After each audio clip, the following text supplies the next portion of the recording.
Бізде белгі, данада аударыспақ дейді.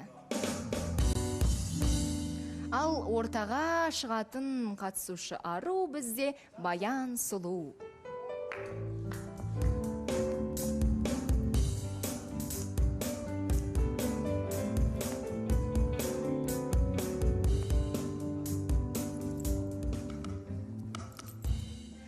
Баян, қалыңыз қалай?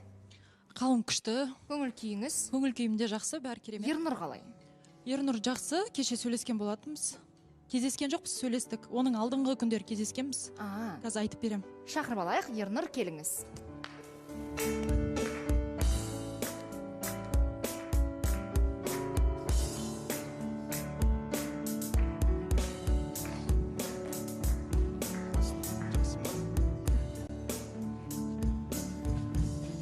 Қош келдіңіз.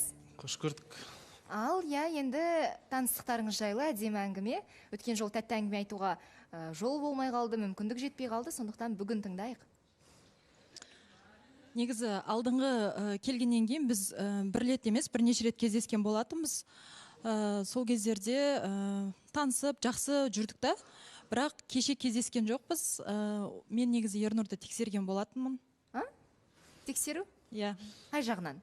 Диана ханым алдында көбісі енді айтып атты ғой, эфир үшін келді ма деген сияқты маған айттыңыздар ғой енді. Содан кейін алдыңғы жолғыларымен кездесіп нормально жүрдік те, ол кездерде таныстырды өзінің жақындарымен, наурыз көже ішіп, праздникқа солай барып қайттық та, кеше эфирдан кейін шыққаннан кейін мен айттым, не деп, кішкене шаршаңқырап тұрмын деген сияқты, ертең эфирге шығамыз ғой деген сияқты айттым да, енді кездесеміз ба деп. Содан жарайды, аузымды ашып алайын, бірақ 10-ға дейін менде жұмыс деді да. Жұмыс содан жарайды, күтем деп, негізі кішкене шаршап тұрдым да. Содан кейін негізі кездесетінен, бірақ өзім Ернұрға айттым, мен шаршап тұрмын, кездеспей қояйықшы деп айттым да Ернұрға. Сөйтсем, бұл кісі айтады да, жарайды онда деген сияқты. Қоя салды. Қоя салды, иә. Сосын менде де бір күмән болып қалды да, шынымен де эфир үшін келді ма деген сияқты. Негізі енді алдында ұнатам деп шақырдым ғой, иә. Ұнатам деп шақырдым. Содан кейін осы кісіден қадамдарды күткем. Сондай.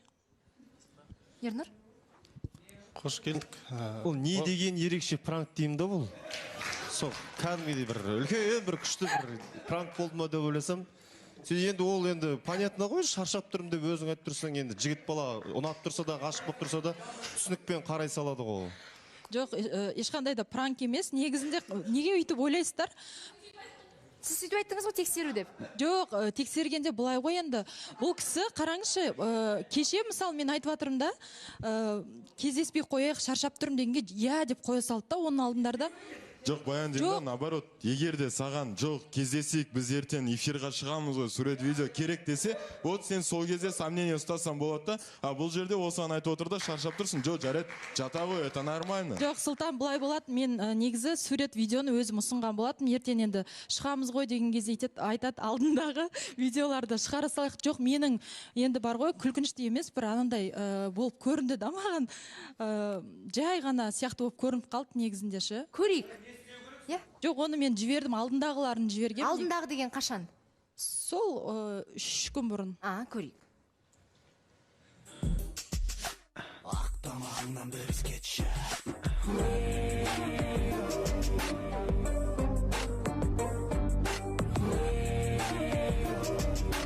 Ақтамағыңнан бір кетші.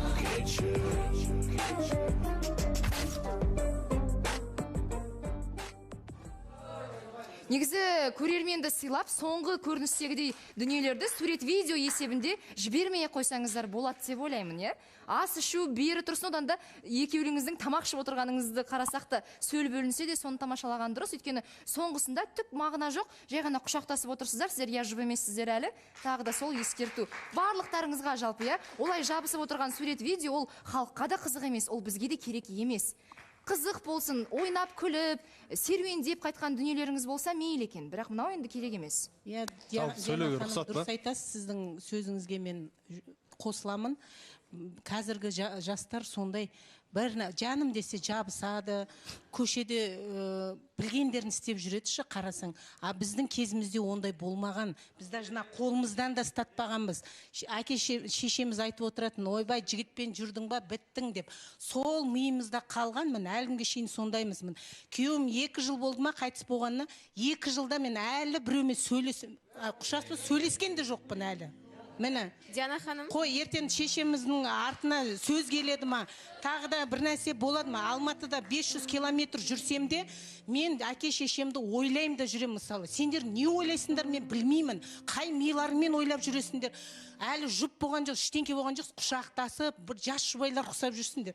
Түсінбеймін сені. Ұят деген қайда ұят деген? Диана ханым, негізінде ол болсын ханым, мен толығы келсем, орында сөйлейсіз да, бірақ деген дәл осы сөздерді неге өз-өзіңізге айтпадыңыз деймін да, Баянның шашына жылған кезде бір помните момент болды ғой. Ойбай, бүкіл халықтың алдында қол ұстасқан ұят болады, ана ұят болады дейсіз да, бірақ өзіңіз үлкен басыңызбен жас қыздың шашы жылғанда өзіңіз ойламадыңыз ғой, ата-анаңыздың сол кезде ойын, пікірін сұрамадыңыз ғой, қаншалықты орында лицемерие деймін да, кешіріңіз, бірақ лицемерие прям не знаю.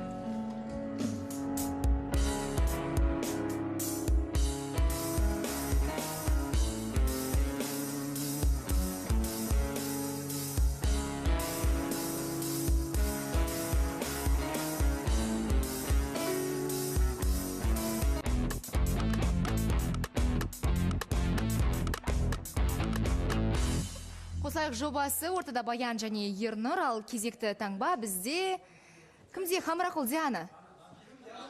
Дана көрсетті, Диана беруді ұмытып кетті. Студияға Алмат пен Ерасыл оралды. Ерасыл, Алмат. Не көрінді? Сырттағы айқай, сырттағы дауыстарыңыз бейне бір жаумен кездескен сияқты. Диана ханым, кешірім сұрайым Диана ханым.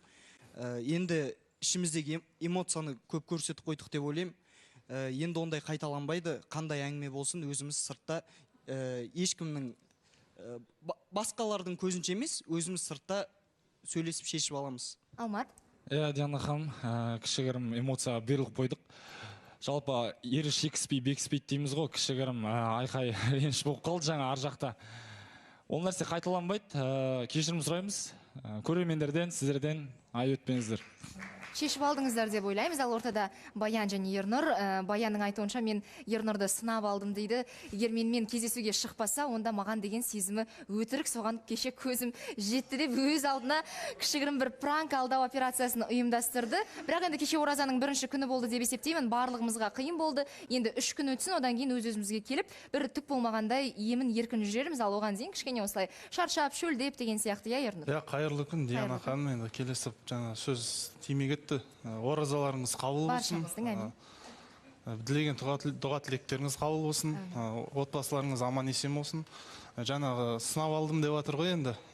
Негіз бір ондай бір қатты сынайтында кеше ештеңе болған жоқ. Телефонмен сөйлестік, мен келейін деп айттым. Шаршап тұрмын деді. Менде де біраз жұмыстан кейін түннің бір уақытында үйге қайтқан бір жағынан жақсы жағынан болды. Сөйтіп үйге қайттым, енді вроде ұйықтайын деген бұл қыз. Бір қарасам, тағы да сол баяғы TikTok желісі сол жерде отыр. Кіммен отыр? Осы қатысушылармен мұнда. Нұрсұлтанмен емес пе? Ол кім? Нұрсұлтан. Көк көз Нұрсұлтан. Иә, сол жігітпен? Солармен отыр енді мен... Негір, ассаламағалейкум, ораза қабыл болсын деп әдем бастап атсын. Күте түсірші енді мен айтайын да. Айт. Ол жерде мен ондай бір қызғаныш, ондай ештеңкені байқаған жоқпын мен. Ондай ештеңке чувствода болған жоқ. Просто маған ішім ашығаны мен ұйықтап жатырмын деп, бірақ прямой эфирда отырғаны болды маған сол жерде.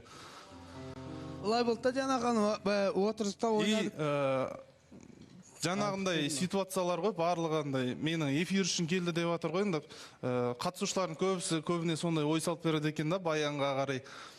Содан кейін де маған қарай сенімсіздігі арта бастады.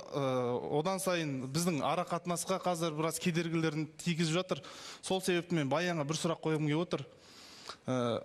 Таныстықты эфирдің сыртына жалғастырсақ, біз мен болмаса эфир, мен енді келмеймін бұл жерге.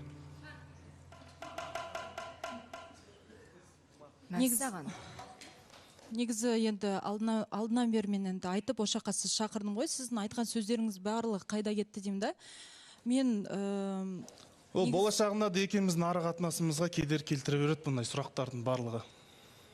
Жоқ, мен негізі не үшін ренжідім, Диана ханым мынандай ғой, кеше мен соны тексеру мақсатында болғанда, былай сен Ернұр қараш. Мына жерде Диана ханым осы уақытқа дейін мен бір әнші болсам жарайды, бір актер болсам жарайды, эфир қуалап, эфир істеген кезім болмаған, мен дұрыс па?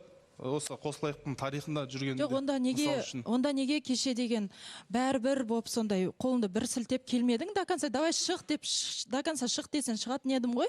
Мен саған бір ауыз айттым, мен кішкене шаршап тұрмын. Не шығамыз ба, видео түсіреміз ба дегенде, жоқ, жарайды, онда үйге қайта берейін деп, сен де бір суықтық таныттың ғой маған. Жоқ, бұл Ернұр пранк емес па сенің тарапынан? Жаңа енді Баян пранк жасады, енді сен пранк жасадың. Жоқ, мен ондай пранктер емеспін ғой, мен шынайы адамбыз. Онда пранк болмаса маған былай көрініп тұр да, енді сен осы ортаға келдің ғой, Баян енді шақырды, ұнатам, я ұнатып үлгердім дегеннен кейін.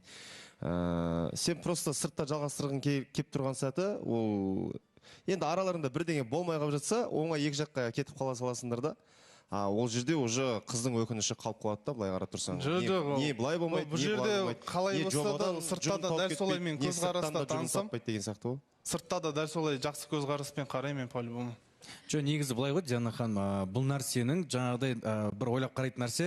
Просто Ернұр ортаға қош келдің. Ортаға келген сайын әңгіме тек қана жаңағыдай жоба үшін келдің ба, тағы да статистикаң өліп қалды ма, анаған керек, мынаған керек, осы нәрсені шаршап отырды. Ал тоқтайтын ара қатынас бұл жерде тоқтап жатыр. Одан да көбісін көріп жатырық, жылаған, шыңғырған, ұрысқан, төбелескен бәрін көріп жатырық. Сыртта тоқтата салады деп жатсың ғой жаңа сен. Ода тұрған ештеңе жоқ, жалпы.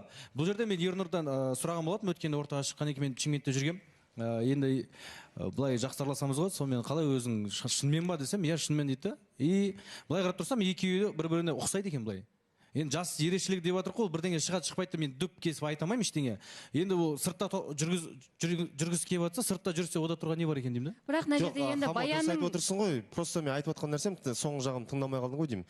Просто қазір Баян, я расымен де ұнатып, Ернұр үшін жобадан шығып кетсе, одан кейін сәл болмай қалып жатса, не мына жақтан жұбын таппайды, не Ернұрмен де болмай қалады. Жоқ, ержігіт негізі дұрыс емес қой, олай жігітке бола шығып кеткен, ең таныстыққа басталып келе жатқан жігітке. Бірақ мына жерде қазір өзгерген Баянды көріп отырмын. Алдын Ернұр келмей тұрып, Баян сен осы жерде қандай сөздер айттың, мен сол жігіт үшін жобадан кетемін. Маған жоба керек емес. Мен сол жігітпен болсам болды дедің да. Ал қазір уже жобадан шыққың келіп отқан жоқ. Саған осындай ұсыныс жасаған кезде, мына жақта ер жігіт айтып отыр да, ертең екеуінің сыртта ештеңе болмай қалса, жерден сен басыңды уже изеп отырсың. Я, шынымен де болмай қалса дегендей. Сонда сенің сырттағы Ернұр басқа, іштегі Ернұр басқа болып қалды ма? Неге сонша сен? Көбіне просто мынандай да, андай болмай қалса деген жаман жағына қарай көп жорисыңдар да, негізі жақсы жағынан жорса, одан да нұр үстіне нұр емес бұл. Жоқ, Ернұр адамның өзінен байланысты ғой, қабылдайсыздар ма, қабылдамайсыздар ма, біз просто пікірімізді айттық, ары қарай керек емесін өздеріңіз ысырып тастай салыңыздар. Мына жерде просто менің сұрағым Баянға, неге сенің ойың олай екіге өзгеріп кетті деген сияқты? Жоқ, Оля, сол кездерде маған Ернұр айтқан болатын, маған эфир керек емес, кетеміз деп маған сондай әңгіме айтқаннан кейін мен бұл кісіге сендім да, осы жақта сондай әңгімелер айттым, я кетем, Ернұрдың артынан мен болды жобамен қоштасам деп. Бірақ енді мен осы жаққа шақырғаннан кейін қазіргі таңда бұл кісіден қадамдар күтемін да. Бұл кісі егер шынымен ұнатып тұрса, осы жерде отырсам да, до конца сіз осы жақта бәрін дәлелдейсіз мен үшін деген. Баян, егер сен қадам күтетін болсаң, онда сен ерте бастан андай сурет видео жасамауың керек еді. Сен осылай уже жұптық ара қатынаста жүрсіңдер. Сен қандай қадам күтесің? Өйткені бұл қадамның бәрі уж сендерде болып қойған нәрсе. Ондай уже қадам жоқ. Жоқ, ол видео туралы айтып жатсыздар ғой, қатты жабысып, тіпті негізінде Ернұр бүйтіп біз вообще отырамыз ғой, сол кезде түсіріп жатқан кезде Ернұр өзі былай құшақтап алады да, болды, мен оған үйтіп жабысып нетіп жүрген жоқпын. Жарайды, анда сұраққа қайтып оралатын болсақ, Ернұрдың айтуынша, мен енді бұл жерге келмеймін дейді. Баян. Да, мен білмем, ойланып қалдым, мен уже шынымен де бір не болып қалды да, не үшін мені алып кетеді жобаның сыртынан деп тұрмын да, мен дәлелдесін енді алдындағыдан кейін мен қазір ойланып тұрмын. Диана ханым айта кетсе бола ма? Баян, сен былай айтып отырсың ғой, негізінде енді Ернұр бәрі айтты эфир үшін келдім ма, мен бір сынап алайын деп. Негізінде Ернұр эфир үшін емес, шынай келгені дәп белгілі, потому что сен шаршап тұрмын дедің, ладно деп, сен ойлады, сен айттың, фото-видео жіберейік дедің. Ернұр, егер эфир үшін келсе, иә, ойбай, фото-видео бар ғой, дайындайық деді, деп айтып жүреді, бірақ олай емес. Алдыңғысы бар ғой, жіберейік деді. Бір сынайым деп, негізінде өзің сыналып қалдың, байқаустан, өйткені ұйықтайым деп, ұйықтамай, жаңағы тиктокта отқансың. Жоқ, Бекзат. Одан кейін жоқ, Баян, былай енді ренжіме. Сенің негізінде сен барлығын Ернұрға сырып отырсың да, қазір өзің эфир үшін отырғаның белгілі болып тұр. Ернұрға бір Баян сөйлесін. Мен айтып жіберейінші, негізі видео түсіріп бастаған кезде бұл кісі мені әдейі құшақтап алады да, негізінде ше. Содан кейін мен кеше сұрадым ғой, давай видео түсірейік, жақсы бір видео апарайық деген кезде алдындағы видеоларды жібере салшы дейді да. Бұл қалай сонда? Ал енді осыдан кейін мен саған былай айтайын, енді бұдан кейін уже Ернұр өзі тоқтатқысы келген, уже өзінің құйтырқы әрекет деп есептеймін. Енді бұл жерде бұл бәрілік болып тұр ғой, уже саған ультиматум қойды қазір Ернұр, дұрыс па? Ернұр эфирге келмейтін болса, ол давно келмейтін еді, басынан келмейтін еді. Жоқ, эфирдің өткен ішкі несін бәрін біледі, кухнясын, мына жақтан сендерге негатив айтылатын и так біледі. Ернұр 2 жыл отырған жігіт, мысалы, былай айтсаң. Ал басында уже Ернұр келмеймін деп айтатын болған кезде уже нетпейтін. Уже Ернұр сенің қашып жатыр болды. Сол Жоқ, ештеңке жоқ, онда ізбасыр жаман жағына қарай бұрмаламыңдар. Енді сен Ернұр, бірақ сұраққа қара. Сен уже қызға мынандай ультиматум қойып жатсың, қазір бүкіл халықтың алдында уже это понятно, что бұл қыз сен... Мына жерде қыздың ойын сендер бұзып жатсыңдар. Ешкім бұзып жатқан жоқ. Бұл жерде сен махаббатың дәлелдеп келіп кәдімгі отыратын болсаң, Ернұр. Эфир қуалап жүрген өмір бақи адам сияқты мына жерде неше түрлі пікірді айтты келіп, айтты кетпей жоқ жерде, дұрыс па? Мен білемін, что сен қазір эфир қуалап келіп отқан жоқсың. Сен просто ешкім ердегі біздің пікірталас бәрін танисың, білесің. Сен просто енді тоқтатудың амалын іздеп, бұл қыз эфирден кетпейтін біліп отырсың. Жаман нетпен. Сен онда қызды ұнататын болсаң, неғып ультиматум қоясың? Соны айтшы. Или сен қызды тексергің келді ма? Жоқ, уже қыздың ойы сол жаққа қарай кетіп бара жатыр, болды. Уже мен бір эфир үшін келіп отырған адам сияқты. Адам 18 жастан болсын, 20 жастан асқан соң, әр өзінің ісіне тек қана өзі жауап береді. Оған бүкіл әлем миына құйсын, Ернұр жаман, Ернұр андай. Бірақ Баян, мен сізден байқайтыным, сіз жиі өзгелердің сөзіне еліп кете бересіз. Анау былай десе, солай екен. Ернұр жаман десе, Ернұр жаман. Біреу Ернұрды мақтаса, Ернұр күшті жігіт десе, я, ол күшті деп. Сіз өз ойыңызды нақты білуді және соны айтуды үйреніңіз, Баян. Ал сіз көп орысша қалай қазақшаға келтіре алмай тұрмын. Ведомая дейді ғой. Сондай сізге жігіттер болсын, өзіңіздің отырған ортаңыз болсын, қай жаққа қарай бағыт бағдар берсе, сіз сол жаққа қарай ақырын құлап кете бересіз. Ал қазір мысалға сізге айтып жатыр. Менімен эфир сыртында жалғасыр. Сіз нақты айту керексіз ғой. Жоқ. Мен ертеңгі күні жұп болмай жатып, басқа жігіттің етегіне жармасып жобадан кетті деген қыздың атағына қалғым келмейді. Маған өз сезіміңді дәлелдегің келе ме? Екеуміз осы жерде, осы жобада, осы студияда бастадық, соңына дейін дәл осы жерде жетейік деп. Оны айтатын сіздің жөніңіз бар. Сіз қызсыз ғой. Жоқ, енді солай айтып жатырмын ғой. Келді ғой бірінші қадамдарды, мен бірінші қадамды өзім айттым ғой, ұнатам, я келсін. Енді келді, енді осы жақта жалғастырайық деп жатырмын да, соңына дейін дәлелде мен кетпеймін, Диана ханым. Диана ханым, негізі мен қазір ойлаймын да, Ернұр деген сенің сөзің бойынша, как будто Баянға все как бы навязывают свои мысли дегенде болып тұр да. Шынымен де саған бір себеп керек сияқты, осының барлығын тоқтату үшін саған өзің керегіңді алып алдың, все, типа, доказал, если я захочу, мен артынан кете салады дегенде бір халыққа ой жібердің да, енді мен кете салайын деп, сондай істеп отырсың, как будто бір ғой, өзің алдын ала мүмкін ұйымдастырған, потому что ең басында бір қызығушылықта, барлық эмоция күшті болды да, и Баян сөздері бар. Ернұр мені алам деп айт, маған үйленем деп айт деген сөздері болды ғой, дұрыс па? Сондай сөздері болды, енді сен осы іс-әрекетіңмен Баянды жерге түсіп тастап отырсың да, сен алам деген сөзін айттың ба Баянға? Ештеңке емес, просто счастье любит тишину дейді ғой. Сондай нәрсе болсын деген ой болған менде. Жаман жаққа қарай. Жоқ, рахмет. Нақты Ернұр, Баян не істейсіздер? Сұрақ өздеріңізге. Ернұр, мен қалам жобада. Ернұр, ал сіз? Сау болыңыздар. Рахмет. Маған эфир ештеңке қажет емес. Бақытты болсын.